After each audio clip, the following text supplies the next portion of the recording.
বেদ পুরাণের কাহিনী, মহাভারতের গল্প, যক্ষের প্রশ্ন ও যুধিষ্ঠিরের উত্তর। যুধিষ্ঠিরের উত্তরগুলি আজও আমাদের জীবনের জন্য প্রাসঙ্গিক এবং শিক্ষণীয়। নমস্কার, আমার নাম রঞ্জন। আমার নতুন চ্যানেল বেদ পুরাণের কাহিনীতে আপনারা নিয়মিত দেখছেন গীতার এক একটা অধ্যায়, আর মাঝে মাঝে দেখছেন পুরাণ থেকে নেওয়া এক একটা গল্প। ইতিমধ্যে গীতার 10টি অধ্যায় প্রকাশিত হয়েছে। আজ শুনবেন একটা পৌরাণিক গল্প, তারপর আবার প্রকাশিত হবে গীতার পরবর্তী অধ্যায়। আজ শুনবেন মহাভারতের এক অত্যন্ত গভীর ও শিক্ষামূলক পর্ব, যক্ষের প্রশ্ন ও যুধিষ্ঠিরের উত্তর। এই পর্বে আমরা দেখি কিভাবে পাণ্ডবদের কঠিন পরিস্থিতিতে যুধিষ্ঠির তার ধৈর্য, জ্ঞান ও ধর্মবোধ দিয়ে যক্ষের কঠিন প্রশ্নগুলির সঠিক উত্তর দেন। এই ভিডিওতে তুলে ধরা হয়েছে সেই বিখ্যাত প্রশ্নোত্তর পর্ব, যেখানে জীবনের সত্য, ধর্ম, নৈতিকতা এবং মানবতার গভীর অর্থ প্রকাশ পেয়েছে। যুধিষ্ঠিরের উত্তরগুলি আজও আমাদের জীবনের জন্য প্রাসঙ্গিক এবং শিক্ষণীয়। চলুন শুরু করা যাক যক্ষের প্রশ্ন ও যুধিষ্ঠিরের উত্তর। কপট পাশা খেলায় পরাজিত হয়ে যুধিষ্ঠির বনে বাস করছেন। তার সঙ্গে আছেন ভীম, অর্জুন, নকুল, সহদেব আর দ্রৌপদী। দ্বৈত বনে তাদের বনবাসের 12 বছর প্রায় শেষ হয়ে এলো। এরপর আবার 1 বছর অজ্ঞাতবাস। দ্বৈত বনে কুটির বেঁধে পঞ্চপাণ্ডব বাস করছিলেন। সে স্থানটি বড় সুন্দর, শান্ত, নির্জন। এই মনোরম স্থানে বসে তাদের জল্পনা কল্পনা চলছে কোথায় অজ্ঞাতবাস করা যায়। এমন সময় এক তপস্বী ব্রাহ্মণ যুধিষ্ঠিরের কাছে এলেন। পঞ্চপাণ্ডব তাকে প্রণাম করে স্বাগত সম্ভাষণ জানালেন এবং কি প্রয়োজনে তিনি এসেছেন সে কথা জিজ্ঞাসা করলেন। ব্রাহ্মণ যুধিষ্ঠিরকে সম্বোধন করে বললেন, মহারাজ যুধিষ্ঠির, আমার আশ্রমের একটি গাছে আমার আরণি রেখেছিলাম। একটি হরিণ সে গাছের তলা দিয়ে যাচ্ছিল। তার শিঙে আরণি আটকে যায়। হরিণ সেই আরণি সহ পালিয়ে গেছে। আপনারা আমার এই আরণি উদ্ধার করে দিন। আমার যজ্ঞ যাতে পণ্ড না হয় তার ব্যবস্থা করুন। আরণি আগুন জ্বালাবার কাঠ। তখনকার দিনে প্রত্যেক তপস্বীর আশ্রমে আরণি থাকত। যজ্ঞের আগুন জ্বালাবার জন্য এর বিশেষ প্রয়োজন হতো। আরণির সঙ্গে পাথরের ঘর্ষণে আগুন জ্বলে উঠত। ব্রাহ্মণের যজ্ঞ রক্ষা ক্ষত্রিয়ের কর্তব্য। কর্তব্য পালন না করলে অধর্ম হয়। সুতরাং যুধিষ্ঠির 4 ভাইয়ের সঙ্গে হরিণ ধরবার জন্য তীর ধনুক নিয়ে ছুটে গেলেন। কিন্তু কোথায় হরিণ? মাঝে মাঝে তার পায়ের চিহ্ন দেখতে পাওয়া যায়। পাণ্ডবদের মন আশায় দুলে ওঠে। তারা উৎসাহের সহিত এগিয়ে যান, কিন্তু জঙ্গলে ভরা বনপথে হরিণের পায়ের চিহ্ন আবার হারিয়ে যায়। তখন তাদের মন নৈরাশ্যে কাতর হয়।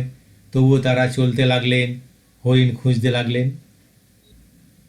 সৌভাগ্যবশত মাঝে মাঝে বহুদূর হতে হরিণটা চোখে পড়ে, কিন্তু দ্রুতগামী হরিণ চকিতে বনের মধ্যে মিলিয়ে যায়। ধরা তো দূরের কথা, স্বরের দ্বারা বিদ্ধ করাও সম্ভব হয় না। এইভাবেই চলতে চলতে সকলেই পিপাসায় ক্লান্ত হয়ে পড়লেন। কিন্তু এই গভীর বনে জল কোথায়? পাণ্ডবরা এক গাছের নিচে বসে পড়লেন। তাদের পথ চলার সামর্থ্য নেই। যুধিষ্ঠির ভাইদের অবস্থা দেখে দুঃখিত হলেন। তিনি নকুলকে বললেন, নকুল, তুমি যাও, কোথায় জল পাওয়া যায় দেখে এসো। নকুল চলতে চলতে একটা বড় পুকুর দেখতে পেয়ে উল্লসিত হয়ে উঠলেন। পিপাসায় তার গলা শুকিয়ে গেছে। তাড়াতাড়ি তিনি জল পান করতে গেলেন। পুকুরের ধারে ছিল একটা বড় গাছ। সেই গাছে বসেছিল একটা বক। নকুল এই বককে দেখতে পাননি। যখন তিনি অঞ্জলি ভরে জল পান করতে উদ্যত, তখন তাকে সেই বক বললে, এই পুকুর আমার কয়েকটি প্রশ্ন আছে, তার উত্তর দিয়ে তবে জল পান করো। উত্তর না দিয়ে জল পান করলে তোমার মৃত্যু হবে। বকের কথা অগ্রাহ্য করে জলে নামতেই নকুলের মৃত্যু হলো। এদিকে নকুলের বিলম্ব দেখে যুধিষ্ঠির সহদেবকে জল আনতে পাঠালেন। বকের কথা না শোনায় তারও মৃত্যু হলো। তারপর ভীম, অর্জুনও একে একে জল আনতে গিয়ে বকের কথা অমান্য করে প্রাণ হারালেন। জল আনতে গিয়ে ভাইরা কেউ ফিরছে না দেখে যুধিষ্ঠির চিন্তিত হলেন। তার মনে হলো ভীম, অর্জুন, নকুল, সহদেবের নিশ্চয়ই কোনো বিপদ ঘটেছে। সুতরাং নিজেই তিনি ঘটনাস্থলে উপস্থিত হলেন। পুকুরের ধারে এসে তিনি যে দৃশ্য দেখলেন তাতে তার প্রাণ কেঁপে উঠল। ইন্দ্রের মতো ভাইরা নিশ্চল হয়ে পড়ে আছেন, তাদের তীর ধনুক এখানে ওখানে বিক্ষিপ্ত, তাদের দেহে জীবনের সাড়া নেই। অথচ তিনি ভেবে পেলেন না কেমন করে একসঙ্গে সকলের এভাবে মৃত্যু হতে পারে। ত্রিভুবনে এমন বীর কেউ নেই যে তার 4 ভাইকে একসঙ্গে সম্মুখ যুদ্ধে পরাজিত করতে পারে। মেরে ফেলার কথা তো উঠতেই পারে না, অথচ কারো দেহে কোনো আঘাতের চিহ্ন নেই। সুতরাং যুদ্ধ যে হয়নি তাতে সন্দেহ নেই। গুপ্তঘাতকের কাজও এ নয়। যুধিষ্ঠির ভাইদের শোকে কাঁদতে লাগলেন। হঠাৎ তার মনে হলো দুর্যোধনের চোরেরা হয়তো পুকুরের জলে বিষ মিশিয়ে দিয়েছে, জলে বিষের ক্রিয়ায় হয়তো এদের মৃত্যু হয়েছে। এই ভেবে তিনি জল পরীক্ষা করার জন্য পুকুরের দিকে অগ্রসর হলেন। এমন সময় সেই বক বললে, মহারাজ, পুকুর আমার, আমার অনুমতি ছাড়া এ পুকুরের জল পান বা গ্রহণ করতে পারো না।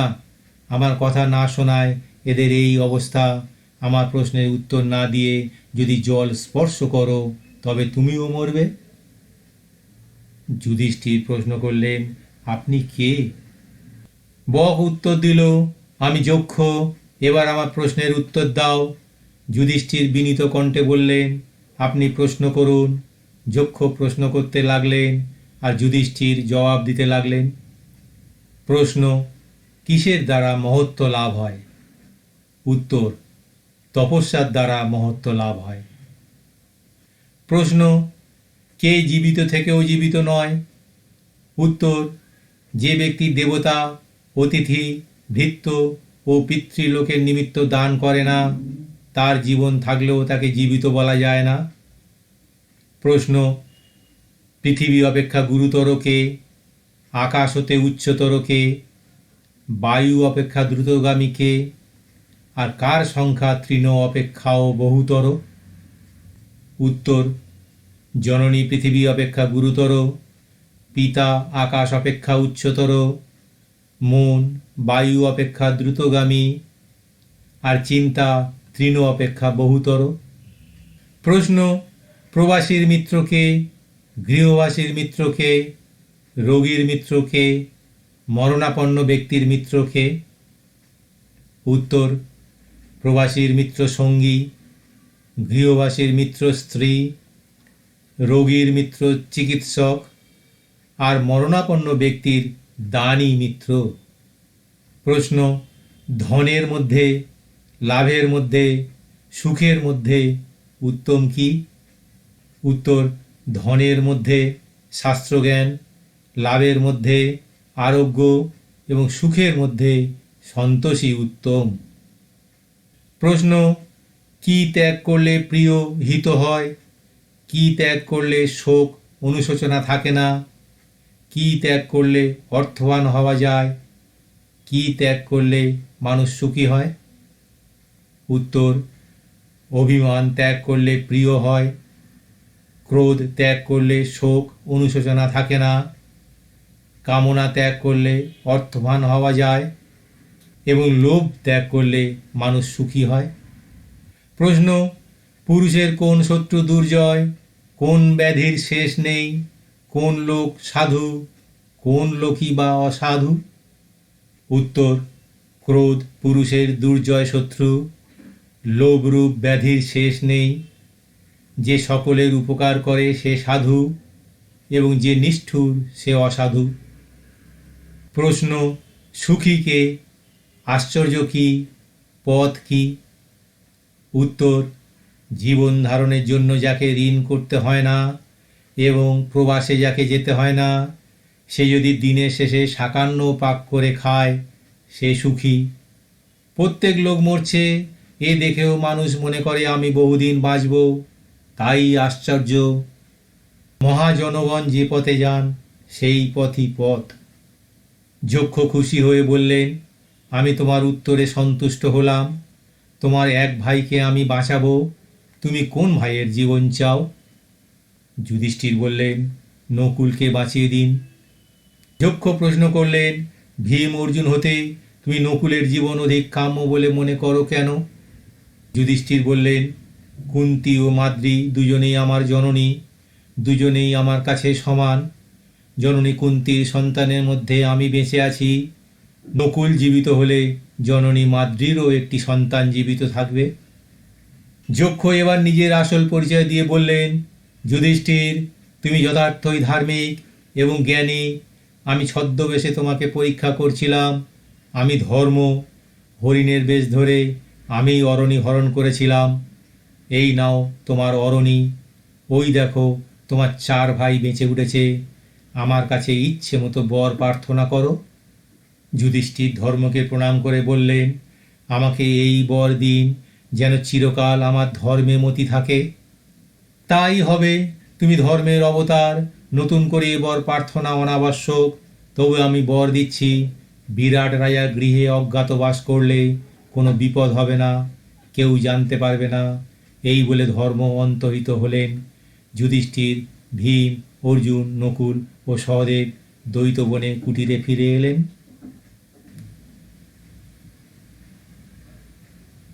লাইক, কমেন্ট ও সাবস্ক্রাইব করে দেবেন প্লিজ। আর সম্পূর্ণ গীতার পরবর্তী অধ্যায়গুলো পেতে বেল আইকনে ক্লিক করতে ভুলবেন না প্লিজ। ঈশ্বরের অস্তিত্বে বিশ্বাসের পক্ষ থেকে সবাইকে জানাই আন্তরিক নমস্কার।